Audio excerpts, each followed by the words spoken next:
Welcome to Reimagining Member Management in Odoo. I'm Nico, and if you are here and you're working with a either faith-based organization, an NGO, or a public-run organization, the good news is you will be in this talk, and this is the correct talk, this is where it should be. The bad news I have for you is that I'm getting a lot of questions from people if there is a discounted version of Odoo, and a special price for Odoo licenses for example, NGOs, and I can tell you after some talks with Fabienne that is still not happening. So if that question comes up, I want to answer it directly in the beginning. Right now, there is no Odoo special pricing for NGOs, unfortunately. Let us start with the question here. What do these three have in common or not in common? So I'm talking about public institutions, non-profit organizations, or faith-based organizations. They have, in terms of their statutes and limitations, some rather big variances. But if we look at what they have in common, they all have one common goal. They work for the public good. But that also means that they often work with funds and with budgets run in from the state. That means they get allocated funds. For example, in the case of public institutions, this could be, for example, stuff like universities, a directly allocated budget that they need to transparently use for the case that they are on. So this is mostly one focus case use. Non-profit organizations, they also all rely extremely on external funding. But at least in Germany, they all have the problem that they are very fragmented. A lot of stuff is not very working digitally yet. And let's say there's not a lot of collaboration yet in these organizations. Who am I? My name is Niklas Kolzmann. I'll be guiding you through my little talk today. I'm the managing director of zDoV. If you want to receive the slides at the end, always check that QR code. We're going to put it up at the end here as well. Who are we at zDoV? Why am I talking to you? We are a daughter company from Much Consulting. That is one of Germany's biggest Odoo partners. We're a gold partner, actually got nominated as top 5 partners in Europe, and we founded the zDoV, Zukunft Digitale und Offene Verwaltung, which roughly translates to the future of digital and open, coming from open source administration. So we're trying to use Odoo and its open source version for especially the German market and NGOs and public companies that could be run on open source. We've over 80 consultant engineers with us, and just to show you some references, we work on a broad case from actually state-run organizations towards faith-based organization or big time in R&D, because most of the problems they face are quite similar. What has happened in Germany, to give you a little insight on our market, we've had a general lack of infrastructural investments into this public sector over the last years. We've had a chancellor 10 years ago that told our population that the internet was still something new, so you can imagine that we are in Germany, we are very far behind in terms of digitalizing our administration. We've had one new law that is called the Online-Zugangsgesetz, which means that every citizen has the right to access public services via the internet. And what does that mean? That means that if you want to have any service that is done by the state, you need a new ID card, whatever it is, you need to ask for housing allocation money or whatever it is, then you as a citizen, you now have the right to do that online. What does that mean? That means in the German reality, what they did in most administrations, they put up their old PDF files that you had to fill out, the forms that you had to fill out to ask the government, for example, for money. They just put that in an online PDF. But none of the processes and none of the collaboration on these documents, none of what had actually happened inside the administration later on was digitalized. That meant that most German administrations got the new information via PDF, but then in reality printed out the documents to then transport it inside of the administration. And I feel for those of you who've already used Odoo, you already see that there is a high potential of making this way, way better than we did it in Germany over the last couple of years. And so what we usually explain to the administration and our organizations, we usually start by explaining the big suite of application and possibilities from, let's say, project management to event management. There are a lot of Odoo cases that are there to manage these processes, but let's say most of them are not perfectly customized to the NGO environment, and especially not to the environment that is the fiscal responsibility that you need to have, at least not for German standards. This is where we come in, and this is what we are building up on. If we look at the challenge space where we start working with NGOs, we start working with the government, the first thing we need to do is we need to build trust for Odoo. Odoo exists for quite some time now, but still some of the German officials do not trust younger companies yet, but they do not trust the American companies yet, which means that we have a lot of companies coming in and working, and NGOs wanting to work with Odoo, because we are a European company. We have the possibility to host this on-premise, to host this within actually the ministry, for example, if we want to do that. And then the second step after we've built some trust is always that we slightly go into change management. None of faith-based NGO or public institutions will start to use Odoo right away.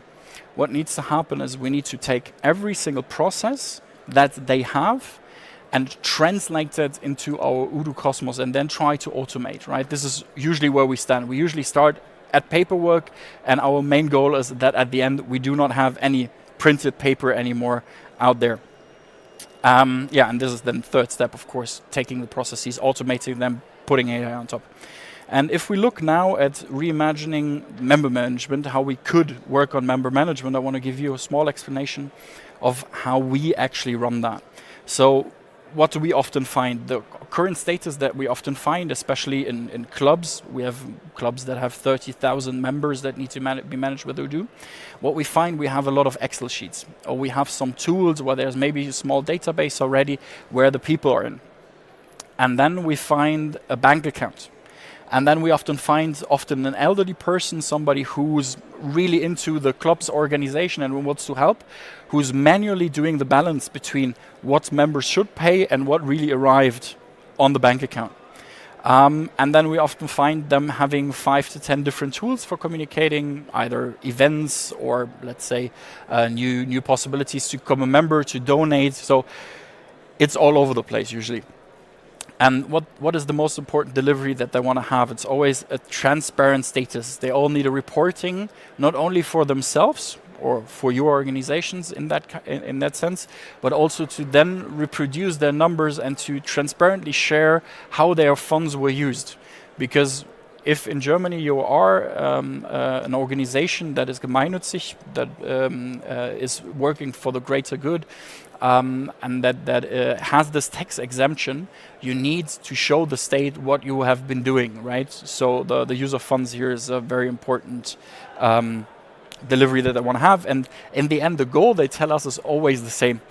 Bring in the money, get us that money, right? Because that's where most NGOs live from. That is one of the biggest problems they all have. Then inform the members what's going on, what's happening, where do we actually stand, and then they all want to try to reduce the overhead.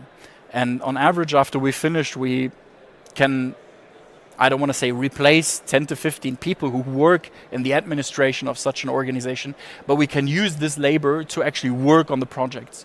Because the biggest frustration is, I mean, if some of you work in NGOs, the biggest frustration is always, if we have 50 people, and out of these 50 people, 20 people work only on administrative processes, work on paper and Excel sheets, there's so much manpower that gets lost just due to administration needs. And this is usually where we come in and we try to automate, reduce that stuff so that all power can go into the projects and to actually do the good and not only administrate the good. So where do we usually start? We usually go in and take Odoo Contacts app, and then we replicate what we had done before as building an own members app, but there are apps from Odoo as well for this. For example, the new community app, right?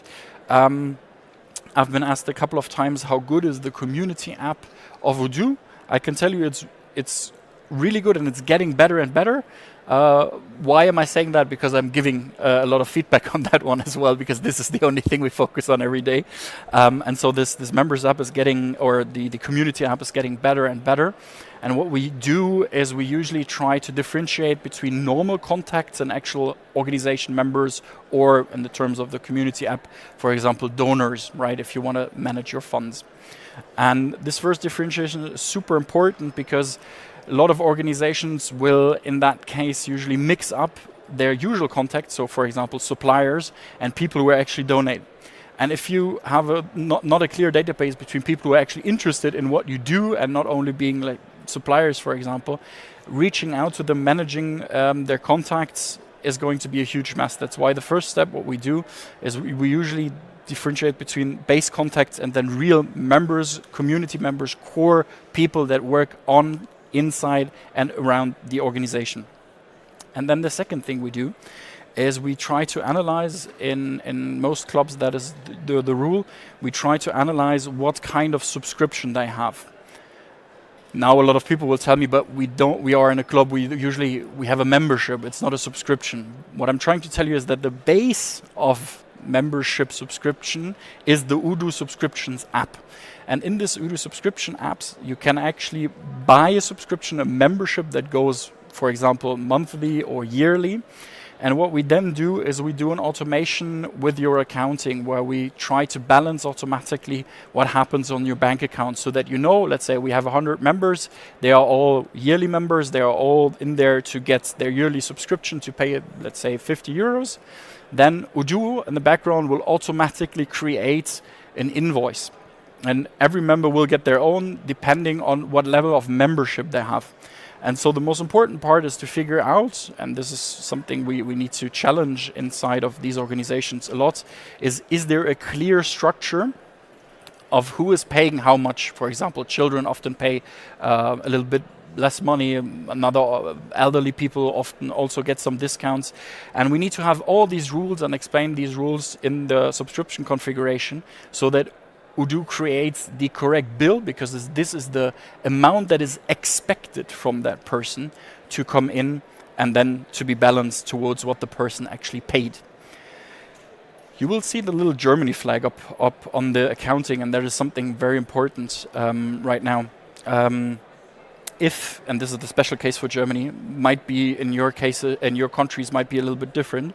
This Odoo document that gets sent out, which is, let's say, the bill for your membership, that is not a text relevant document. That is a donation attestation. Odoo in its community app has now also created a second version of this document that gets sent out if a member donates money to you. That is really good in terms of developing the members app, but it is not legal in Germany because our financial authorities give out a clear format of how that needs to look. That means if you want to use this in Germany, you need to have what we build, the German adaptation for actually creating donation receipts that are 100% legal. That, of course, is something that Odoo cannot do, because then you would need to have a tax specialist in the NGO department for all countries in the world, because I feel like there is no standardization in this. Every time we do a project in the UK or France, for example, rules differ. That's why we stay mostly experts in the German market. Okay, so what do we try to do here? We try to cancel all the work that needs to be done manually by balancing the sheets between what are we expecting in terms of money, what do we have, and we create different balances so that the clubs, the NGOs, or whoever is taking on that work is differentiating between what is happening in terms of our business and what is happening in terms of our donation, because that is something you want to see separately. This is also something we want to have reported differently. And then what we take on in the normal funnel, we usually rebuild and reconstruct the Odoo websites, where we build out portals. The Odoo website is very strong for your members, for example, because you can differentiate between members that are actually logged in. So where your system, as I explained before, will check that it is actually a member, will let them into a member space in your portal and, for example, show special events only for members, right? You can hardly differentiate here, because we will then tell Odoo and its website only show these special events if the person registering or the person signing in is actually a valid member. That's why we made this differentiation between contacts and members in the beginning. And then, of course, you have the whole mail marketing communications part. And then the last part we do in these kind of projects is we start building dashboards. That was what I mentioned in the beginning. Dashboards super important and highly needed for the tax authorities at the end to transport the information of how much you had, how much you used, and how many donation receipts you gave out. How could that look? This is the usual contacts app, and then when you differentiate that between the members app, it looks very, very similar, right? Because it's the same base module.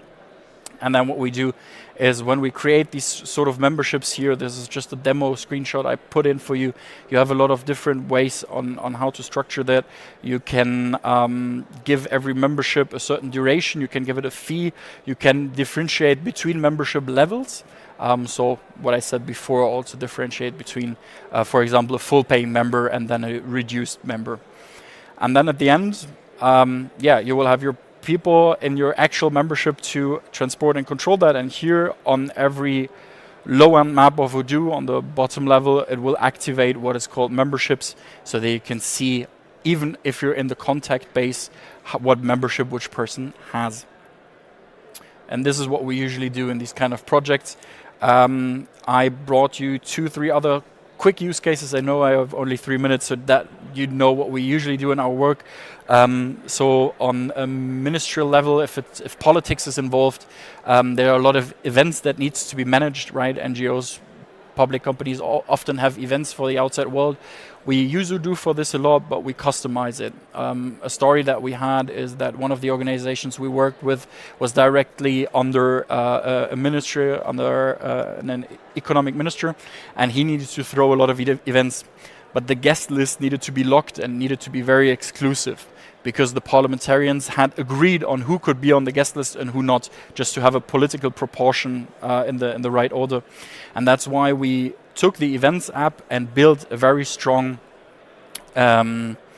approval module on top of it, so that events could only move forward if all political parties had approved the changes that would happen in that event, so that nobody, the final idea was that nobody could sneak in more of their party members to a common discussion. That was the idea behind this one. Or all the donation app, the customization here, I told you about this already. There are very, very strong rules in most of the countries. I'm not sure where everybody's from, but please, before you use the Odoo community app, check for your legal tax authorities. And then this is the last thing I said. We use Odoo dashboards a lot for the whole reporting and the information towards the state. And I think I should be... the last one is stakeholder communication. Who do you invite to what event? Who can see which event? Who will get which report? That can all be done in a highly automated way, because Odoo, for example, in your email marketing campaigns, will directly give you the opportunity to only send an email or only send a report out to a special type of membership. So you can connect all modular information about your members to all other Odoo use cases, right? If you want to send out, for example, an email, you can select, I want to send them out to all my members, but filter it by a certain membership type if you have, let's say, a special offer for them. And we've built a couple of modules there regarding special mailing lists and templates that can be used. And I think I'm done for that case. If you want the slides, let me know. I'll put them here. Key learnings, I just jumped over them real quick. Key learnings are, please do not start with Odoo before having checked your local tax law. We good? Cool. If we have some questions, is there anybody interested in NGOs? I would love people to have more questions. Let me guess, there is a question if there is a reduced price for NGOs of Odoo. Yeah, don't worry, I will not ask this question. Thank you. That is always the first one coming up. So thank you for your presentation. Welcome. So first question, is the members app still available on Odoo 19? Yes and no. For example, the whole community app of Odoo needs to be downloaded extra. So if you start with the base configuration, it is not in the base configuration. It's a special package that you need to have. Yeah. Okay. For the second question, do you have local administration in your clients, and how does it work with the different departments? Yeah, so that is one of the most complicated questions in the beginning. So who gets to do what, basically? We, as the external provider, are usually the super admin who then from the outside help with the administration of roles. But what we do while onboarding a new ministry, for example, we take them on and we tell them how the administration can work, and then you can very specifically tell Odoo that different departments only get access to different apps. So for example, if you're in the accounting part, you will only have access to the accounting part, but not manage donation campaigns, for example. There you can highly differentiate that. It's quite interesting because most NGOs or club, in the beginning, they're super open. They will always say, please give all our members access to everything, because we are very basic democratic where everybody works together. And then I tell them, let's do that if you want to do that, but let's talk again in 3 months. And usually after 3 months, they tell me, oh, it was not a good idea to give everybody full access rights to everything. It's super transparent, but it made a lot of mess and chaos there. Okay, thank you. Welcome. And second question, what kind of administration is using Odoo, city, land, country, etc.? Yeah, so we have some... That was the reference slide I showed before. We have for example, in Portugal and Spain, the whole education system is run by Odoo open source. So thousands of children's schools are being administrated by that. In Germany, it's starting. So in Germany, some cities, for example, like the city of Munich, their local services company, so the company who runs the rubbish, who runs the public bath, who runs the water and all that stuff, they are working with Odoo now as well. But also big international organizations, like for example the Maltese International, just starting using Odoo, as to give an example of a publicly very widely known brand. But also Forschungsinstitute, a lot of Leibniz institutes are starting to look into that more and more. Yeah. And maybe to finish, what is the most challenging part when working with NGOs? It's the change management. Okay. You need there was one great CEO of a company, of a public company, that once told me, there are no IT projects. There are only change management projects with IT. And I really like that sentence, because every time you start with Odoo, that means your mode of collaboration will work. Your mode of collaborative work will change a little bit. You will be more collaborative. Everything will be in one tool. You will need different processes. You will need to adapt a new way of thinking, a new way of working. And that is often the most challenging part, because the software works very well. Okay, thank you. You're welcome. So if people still have some question, where can they find you? Sorry. They can mostly find me on LinkedIn, or they can just fill out that QR code and leave their information. I think from our organization we gave 14 talks in total, and my talk is number 10, okay. The NGO one. Just reach out if you have any questions. Okay, perfect. Thank you. Thank you so much.